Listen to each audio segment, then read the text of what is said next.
Hi guys, ഇന്ന് നമ്മൾ ഇറാനി ചായ തയ്യാറാക്കാൻ പോവുകയാണ് കേട്ടോ. ആദ്യം നമുക്കൊരു ബൗളിലേക്ക് വെള്ളം ഒഴിച്ചു കൊടുത്ത് തിളപ്പിക്കാം. തിളക്കുമ്പോൾ നമുക്ക് ഏലക്കായ പൊടിച്ചതും ഇഞ്ചി ചതച്ചതും കൂടിയിട്ട് ചേർത്തിട്ട് 3 ടേബിൾ സ്പൂൺ നല്ല കടുപ്പമുള്ള ചായപ്പൊടി അങ്ങ് ചേർത്ത് കൊടുക്കാം. എന്നിട്ട് നമുക്കിത് അടച്ച് വെക്കാം. ലോ ഫ്ലെയിമിൽ ഒരു 15 മിനിറ്റ് കിടന്ന് തിളച്ച് മറിഞ്ഞ് അവനങ്ങ് കട്ടക്കലിപ്പനാവട്ടെ കേട്ടോ. അതുവരെ നമുക്കത് അടച്ച് വെക്കാം. ഇനി നമുക്കൊരു ബൗളിലേക്ക് പാലെടുക്കാം.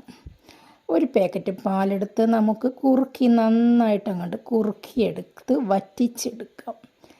വറ്റിച്ചെടുത്തതിലേക്ക് നമുക്ക് 2-3 ടേബിൾ സ്പൂൺ മധുരത്തിന് ആവശ്യമായ മിൽക്ക് മെയ്ഡ് ഒഴിച്ചു കൊടുക്കാം.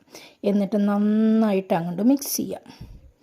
മിക്സ് ചെയ്തിട്ട് നമ്മുടെ കട്ടൻ ചായയുടെ ഗ്ലാസ് എടുത്ത് വെച്ച് അതിലേക്ക് കുറച്ച് കട്ടൻ ചായ ഒഴിച്ചു കൊടുത്തിട്ട് അതിൻ്റെ മീതേക്ക് നമുക്ക് പാലങ്ങണ്ട് ഒഴിച്ചു കൊടുത്താലുണ്ടല്ലോ, സൂപ്പർ രുചിയിൽ ഇറാനി ചായ റെഡി കേട്ടോ.